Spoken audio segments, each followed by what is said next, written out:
Who am I? Where do I come from?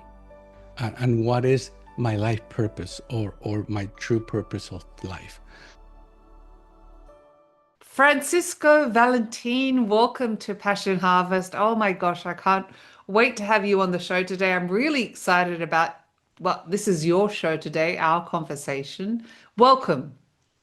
Thank you. Thank you for inviting me and giving me the opportunity to tell my story to your audience. It's my absolute pleasure. And you had an incredible near-death experience, and I would love if you feel comfortable to share it with the audience. Yes, thank you. Well, my near-death experience is what brought me to public speaking. So what I'm going to try to do is I'm going to try to summarize as much as I can so I can bring the whole spectrum of the main reason why I'm here. Okay? Because what I want to do today is to accomplish, I'm going to try to accomplish to help your audience remember what we never forgotten in the first place, but but it had been for so long suppressed that it had become inconceivable to many. Yet the truth of our experience is only one. It's like, truth is one, interpretations many. So I'm going to time to answer, for example, the three questions that everybody has, which is, who am I? Where do I come from? And what is my life purpose or my true purpose of life? So today, I am not going to speak from what you and I might read in books, search over the internet, learn from gurus and masters, coming from secular or religious scripture. Everything is going to be, everything that I'm going to be talking is going to come from within. And I'm going to do my very best to keep it without theological ties this time around. Okay. So everything started one summer day, 1979, when at the young age of barely turning 18, and due to a terrible car crash, I died. The details of the accidents are, you know, too much to be able to comprise in such a short period of time. But the one thing that I remember last is having a hold of my steering wheel, received a side impact, and next thing that happened, I found myself in the void. While in the void, I felt totally confused. I felt at a given point scared. But one thing that I do recall when I came back, not at the present, but when I came back, is that I found myself to have never changed. I was myself. I was still myself. I was consciousness. I never felt the the let me see how I put it. I never felt the presence of me ever being ever Francisco Valentin or a human being. I knew nothing of that, nothing whatsoever. I can speak now because when I came back, I start saying, wait a minute, I did not, I remembered this, but I did not remember that. As I was, let's say, suspended in the midst of the black void, there was nothing around me. Suddenly I see where with what I can only describe as the souls of the eyes of my soul, because I didn't have a physical body. A dim light approaching me. As that dim light approached me, I began to feel the energy of what I might call spiritual beings who began to surround me in a counterclockwise direction. And as they created this swirl around me, I began to feel this immense, undescribable peace and love. But I rather call it peace because love is conditional, even when people say that love is unconditional. But the peace is within oneself, inside oneself. And the next thing I remember is that I felt the presence. I didn't see anything, but felt the presence of something so huge in a good way that overcasted all the surroundings. And next thing I know, I am getting into this funnel. It wasn't even a tunnel. It was like a funnel because it kept going, getting narrower and narrower and narrower. And again, this is just an interpretation of what I can describe, but that doesn't mean that that's the way it was. It's just that's how the perception works. And as I got so narrower and narrower, I begin to feel this body ache that it became so unbearable that I had to take my first breath, open my eyes, and that's when they were removing out of my car. To give you a perspective of what happened uh, shortly, the driver's door by the impact ended up in the center console, and I received a direct impact. That's for one thing. And secondly, the accident took place around 4 o'clock, and I was removed from my car around 6. So I was dead for 2 hours. Nobody knows how come I'm alive and how I came in one piece. I have the details in other interviews that I've done when I talk specifically about this subject. But what I want to bring is this. After I come back, one thing that I have to emphasize is that I was born and raised as a Catholic. So my first impression was that I never saw what I was supposed to see. I was never where I was supposed to be. What's going on? Where was I? So when I tried to explain all this to my friends and family, I was immediately shut down by all my friends, my family, by the schooling system, by the religion that I was brought in, by science, and even history.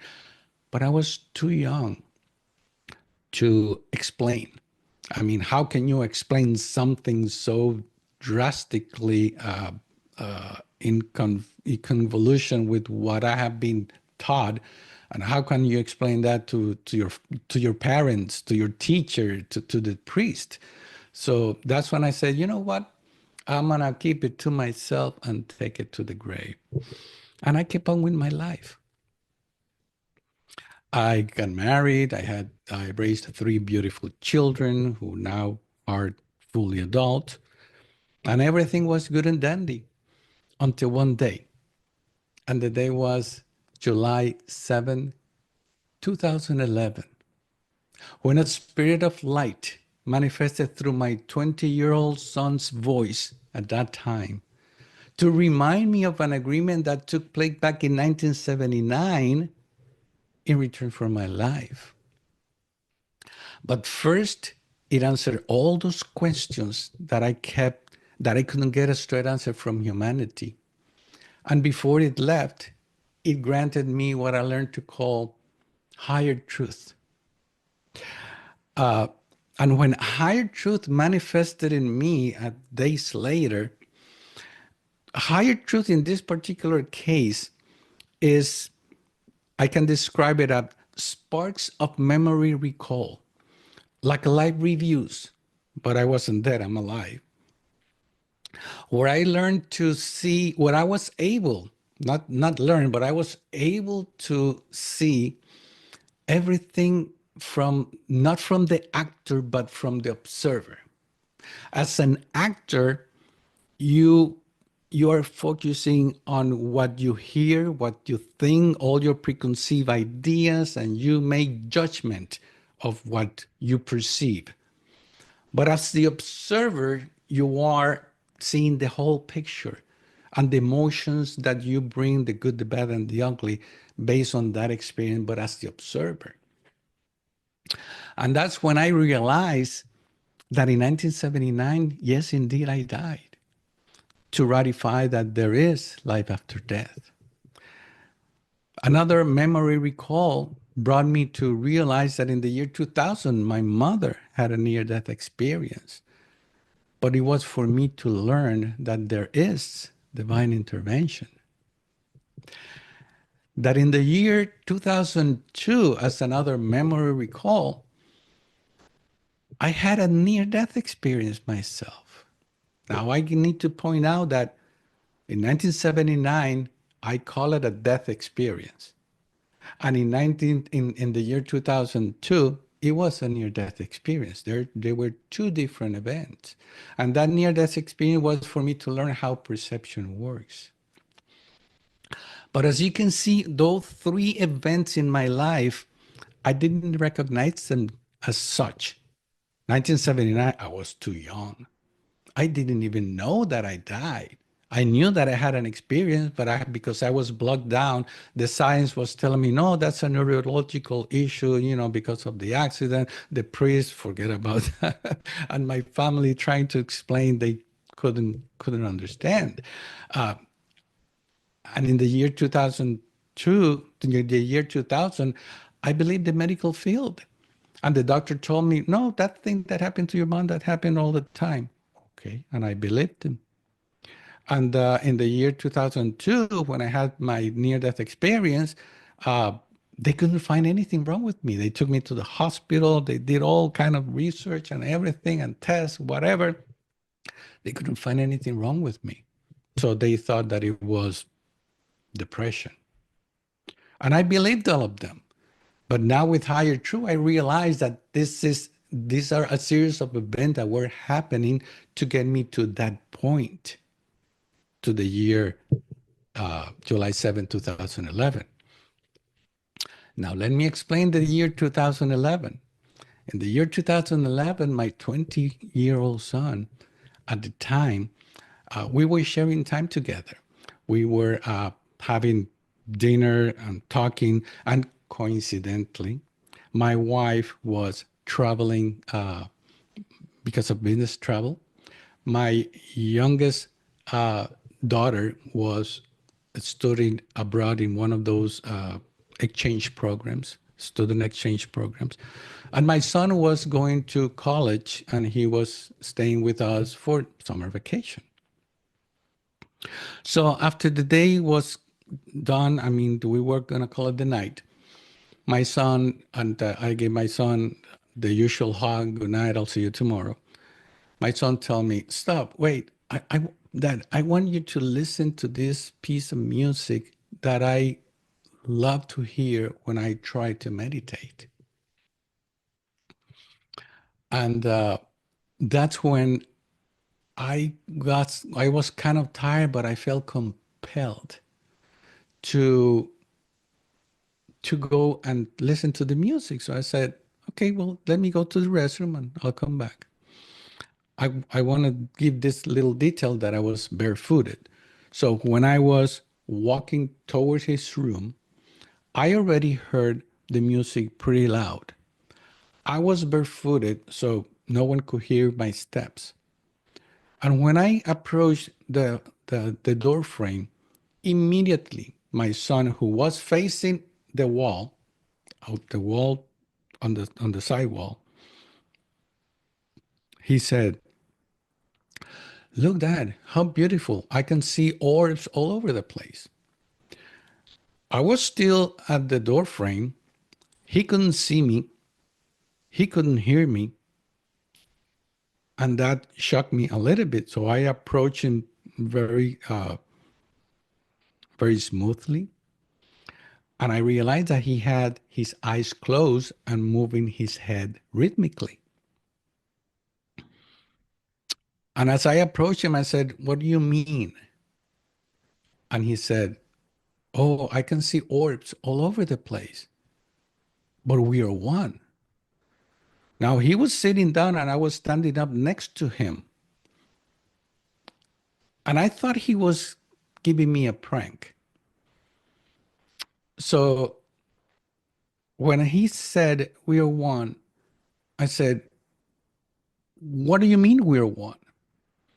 And that's when his voice turned unemotional and he said, "Because we're one." I still thought that he was doing a prank on me. So I started to ask questions that to get him off. And I asked then, "And how did it all begin?"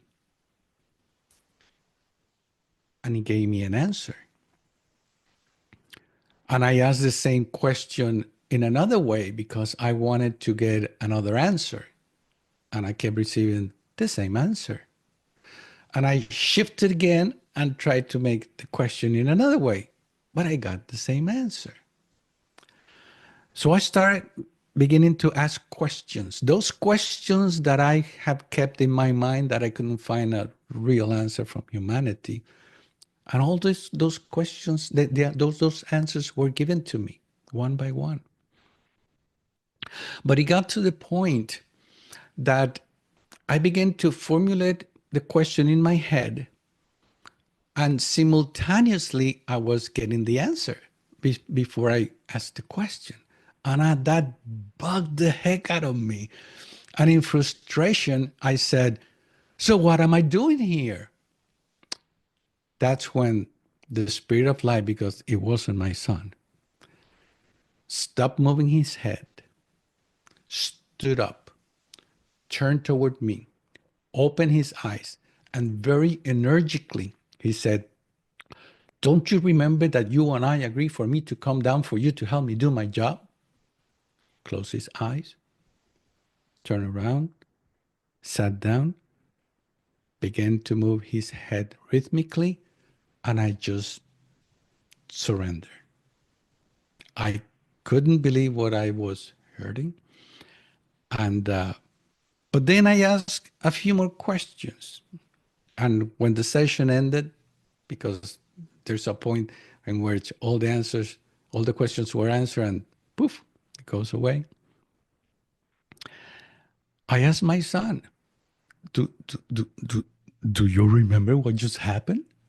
And he said, "Yes, I remember."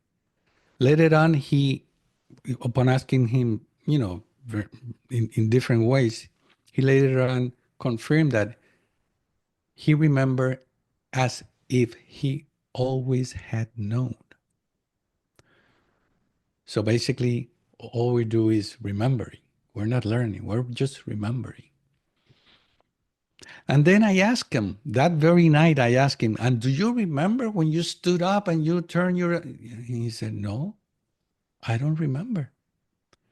So imagine, Luisa, imagine how much power, energy that entity had to have to take my son away of the picture, take a hold of his body, stand up, turn around, open his eyes, and tell me something directly to me where my sons do not remember at all, because there was a one-on-one between that entity and me, and allow my son to come back.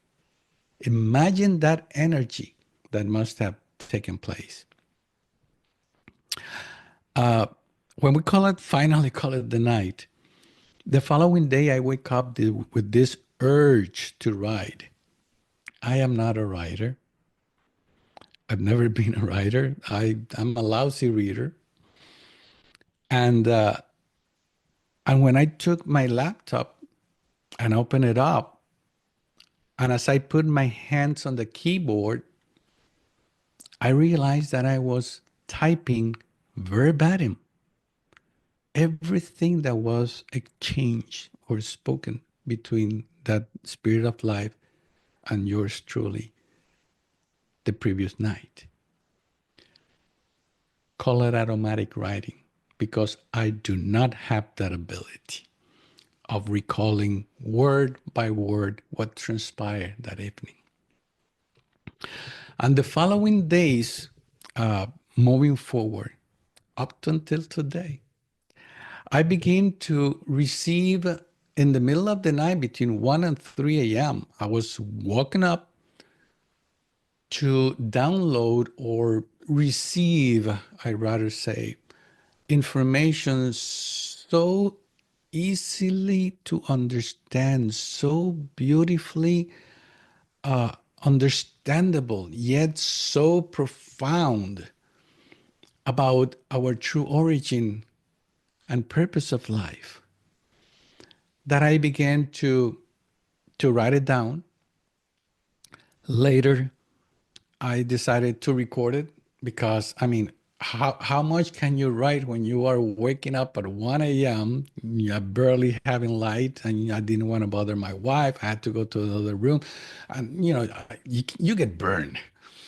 So I started recording, and those recordings add up to over 500, which I am today transcribing them, and they are known and titled, I not me, but those spirit of lights that manifest through me, who rather be known as the collective forces of knowledge and wisdom, are giving me for me to transcribe.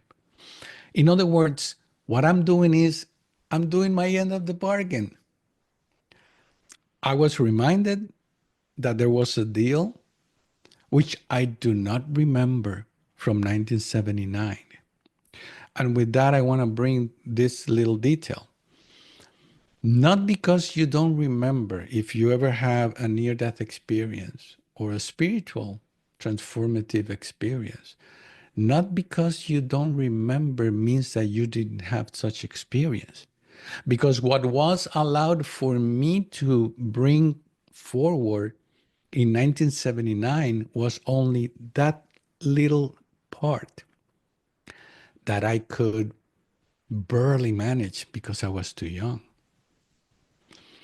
Needless to say, I will never forget when my mother told me that when I was at the emergency room, the only thing that I kept saying was how beautiful it was and that I didn't want to come back. Yet, I do not remember not even saying that. And I have no recollection of that, how beautiful it was. Where I was, I have no clue. And the fact that I didn't want to come back make me wonder if I was just told, now go back and teach. That's my only assumption because I have no way to confirm any of that.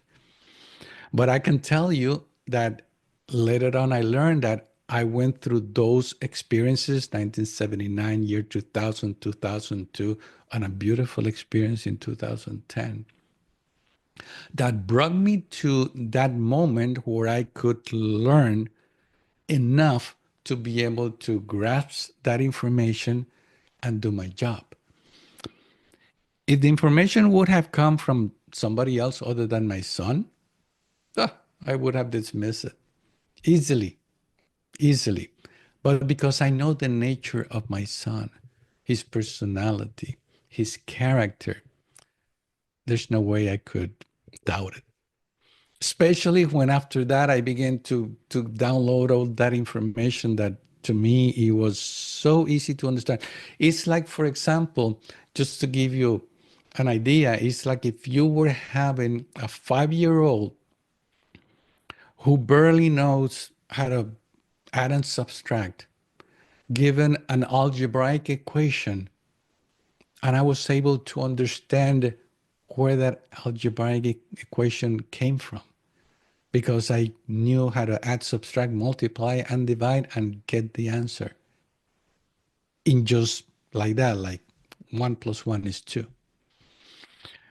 Which in the beginning, of course, because of my religious belief, my Christianity as a Catholic, uh, at first the information was given to me at a level I could understand. at that point, and later on, it became extremely profound, which I today I have my webpage, the transcript.org, so that you can put in the information in the so people can understand and see where the information comes from and what it's all about. But the story doesn't end there. After a year and a half, almost 2 years went by of transcribing all that beautiful information and getting the information of who we truly are and our true nature. In the year 2012, because I never had a formal training on how to be a channeler, let's say, at one given point that I was immersed in this session between the collective forces of knowledge and wisdom and me, I felt a presence that was different from the feeling, the emotion, the vibration energy that I was already used to get when the collective forces of knowledge and wisdom wanted to communicate with me. It's something that is so precisely. It's like, for example, it's like when you smell a rose and you know that it's a rose, things like that. But this energy felt different and I felt attracted to it. So I disconnected from the collective and I paid attention to that energy. When I went, metaphorically speaking, from here to there, I began to feel the density of that energy. And as I wanted to go a little bit further, the density increased to the point that I had to snap out of it. And all I could say is, oh, how weird. But then again, I had no formal training. So a week went by and there was no communication from the collective, which was kind of weird. But then they reconnected. And again, that energy field, I began to feel it. Again, I went towards it. But this time, as the energy brought me deeper into a more dense feeling environment, I asked, who are you? And the answer that I receive is one I'd rather not share. And I just immediately snap out of it. But the third time, it just grabbed a hold of my mind and drove me on to a world of deception, lies. It was a world that I cannot describe, up to the point that I will have to admit that I was at the verge of committing suicide. And that was the intent, not from me, but from the entity. 6 months went by where everyone, I mean, I tried to approach every medium, every channel, every spiritual guide that I could find, and everybody was telling me the same thing. This is too strong. You cannot do it alone. I don't know how to help you. I mean, but I took upon myself the task of working with it and get it out of my mind. And I finally did it. It was hard, but I did it. And I'm telling you this little piece because that little piece is the one that is going to take me to what I'm about to tell you right now. After I recovered, and I'm still healing, but after I recovered, I was in 2013, I was in my front yard working, doing my my weekend chores, when I hear this voice, very loud and clear, yet very smooth, that told me, trust me. Actually, it was in Spanish, confía en mí, which translates to trust me. So I looked back and I didn't see anything. So immediately I said, well, probably was one of the neighbors and I probably overheard him, whatever. So the following weekend, I'm in my front yard working and the same voice came in. Trust me. But this time, because I already heard that voice before, immediately as it said, trust me, I just immediately looked back and there was no one. Total silence. I kept quiet for a while, trying to see if I overheard anything, but it was so clear that that voice was telling me, trust me. Now, remember, I just had recovered from my 2012 experiences. So, who am I trusting was the question. But the third time, as they say, the third is the charm, the voice back again said, trust me. But this time, I don't know what got a hold of me, but I immediately said to myself,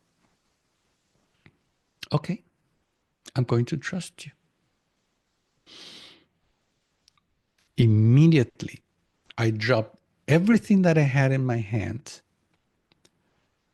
and I began to walk toward the house, opened the front door, walked into my room, purposely looked at the clock. I don't know why. And I laid in bed. Immediately, once I closed my eyes, I could see with the eyes of the soul. I could see a hand extended to me like this. And as I saw that hand, I immediately, without hesitation, I went and grabbed that hand. Now, let me remind your audience that what I'm going to explain moving forward is an experience not outward, but inward, because everything is inward. And the extended hand was symbolically meaning through a metaphor, like a perceptive way to let me know, follow me, or trust me, and I'll take you here or there. And my imaginary or mental state where I extended my hand was for me to go forward to it. And immediately, once I got a hold of that hand, I immediately went into what I would describe as the spirit world of the dead, which is the next realm very close to ours, very close to the physical plane, where spirits live or abound there. And I could see how they were spirits that they were very close to Earth, or the physical, not Earth, but the physical plane. And those are the ones who communicate with medium. That's why you hear the medium say, well, I speak with the dead. Yeah, you speak to grandma, to grandpa, to that one who died, because they're so close that the medium raise its vibration, their vibration energy, to meet with those who are still very bounded to the physical plane.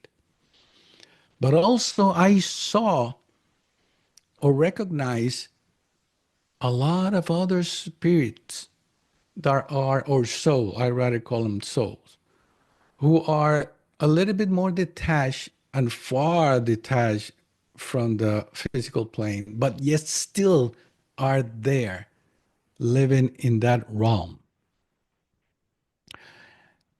It's like Earth. I mean, a lot of people like to give names to dimensions. Oh, we have 3 dimensions, 4 dimensions, fifth dimension, and I don't know how many other dimensions. But I realized that as above, so below, as we have in this earth plane people with bad intent. We have people with good intent. We have those who are highly, very spiritual, but also we have those who are down there. I mean, so deep into a dimension within this realm that neither you and I want to be. Neither they want to be here because they're going to say, oh, this is so boring. I mean, let's enjoy life. Let's do this, let's do that. So once I learned as above, so below, immediately I was taken into the next realm. Remember, it's not outward, it's inward. And as I got into this other realm, it felt like if there was a veil, for example, just like a veil, dividing one realm from the other. And as I approached that realm, I felt the energy, the density exchanging. It's like if you were in thin air and then you go to a denser air, or you are in air and you go in water, whatever you want to come out with. It's just I could feel the difference between one realm and the other, and there was a separation.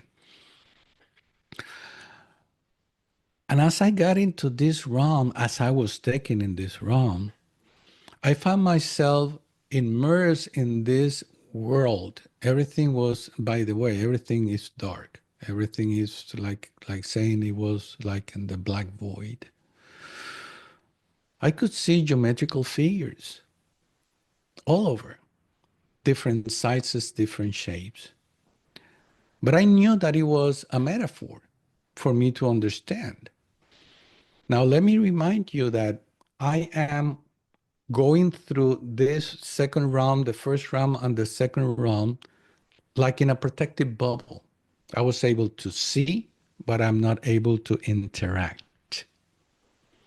So, just to give an example, I could understand that I could grasp this geometrical figure, which is full of information, and get the information from that. But I cannot necessarily go to this one and grab it because this one has information that I am not allowed to get unless I first know this other information.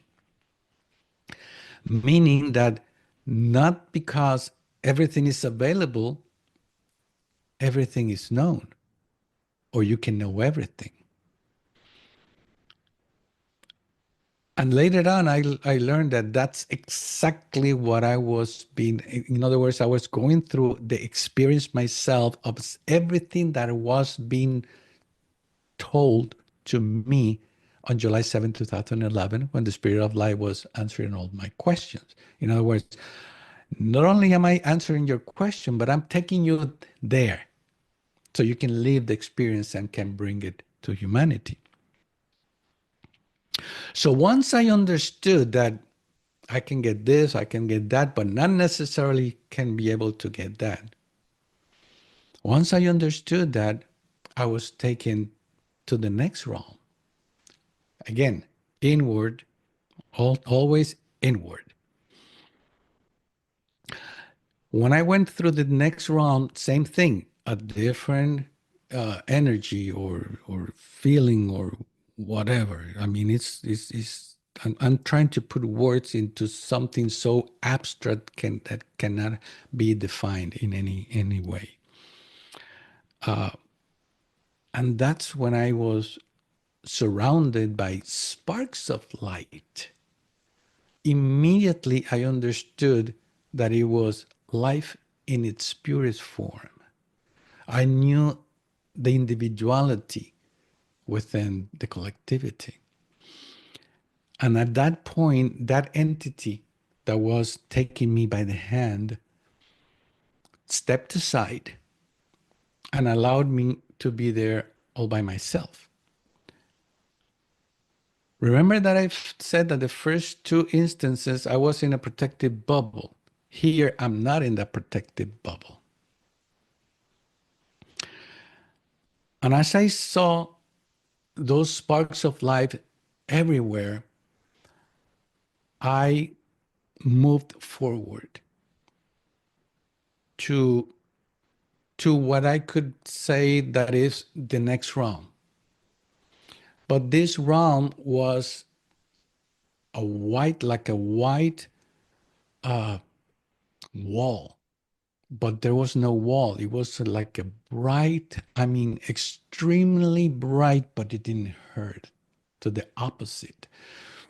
I felt so compelled to stay there for as long as I can because the love that I felt was way, way, way beyond my wildest dream, beyond the love that I felt back when I, in 1979, was approached by those spirits.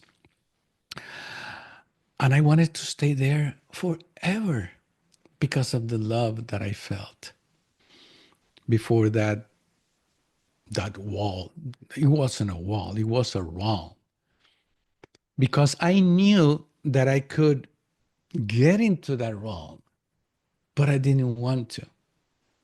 Because I knew, remember that I said that I'm going to help remember, because I already knew that it was that if I wanted to go to that realm, immerse myself into that realm, I will lose my individuality and I would become one with it. I never wanted to call it God because it is not a deity. It was a realm of existence. And I didn't dare to go in because I wasn't ready to lose my individuality. I wasn't ready. However, I was able to. I could have, but I chose not to because everybody should know by now there is free will. And within my free will, although I could have, I didn't want to. But I wanted to stay where I was, right where the merging takes place, right there. But I knew also that I could not be there forever. I knew that I was passing by.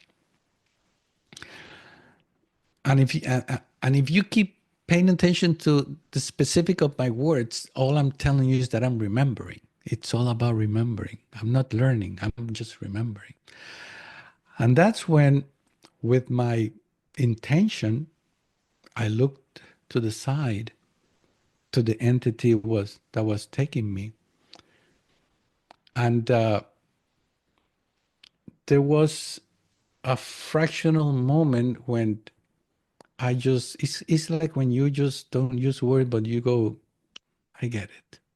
Like you say, I got it. And that's when the entity made me look back. And as I look back, I realize how far we have gone, separated from the source, from where we came from. How far. It was so far away. Again, pitch black.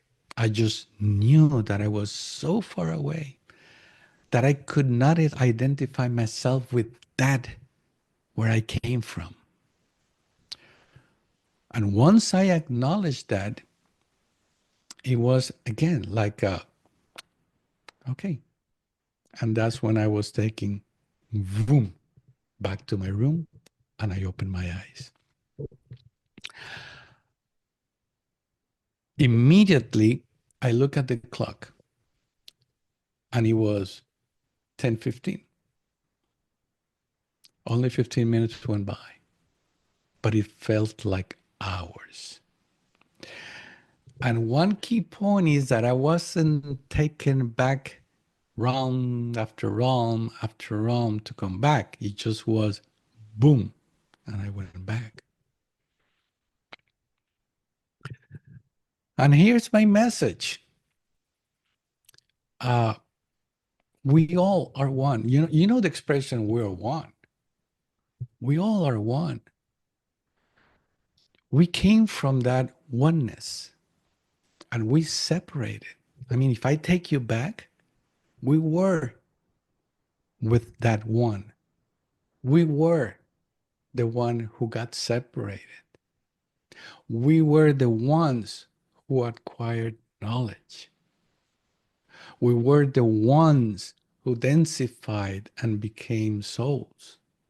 And we are the ones who densified ever further and created the physical world.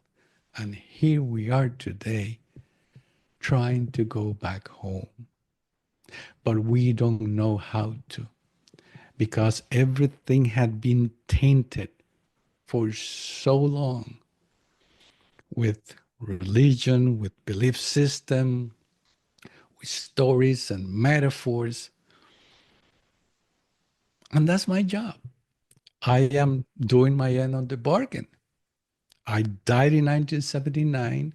I must have made an agreement, which I still today, at this day today, do not know what took place because I wasn't allowed to remember. But I'm doing what I'm supposed to be doing, my end of the bargain. Because there's no way that I could be having all these experiences, getting all this knowledge, and having the ability to live the experience myself so I can explain in as many ways as possible. Because words are so limited and there's so much misinterpretation. And that's why one of the messages that are given to me is truth is one, but interpretations many. And before I leave, I want to give one message that I have been asked from this group of what I learned to call ascended masters, although I don't know if they are because they have never confirmed that as a fact. They just let me say that because that's the only way that people understand who are they. And it goes as follows. If we ever understand that we are one infinite mind, endlessly expanding through the physical and the spiritual realm, limitless, then we will comprehend that the physical world is only an illusion. Now, those words summarize what I just explained through my 2013 experience. That's my job. I'm doing my end of the bargain. Oh, Help me spread the word. and a wonderful message you're spreading to the world, and it's very uplifting and filled with hope. So thank you so much for being on Passion Harvest. Thank you for inviting me. And My thank you for pleasure. your audience. Okay, bye-bye.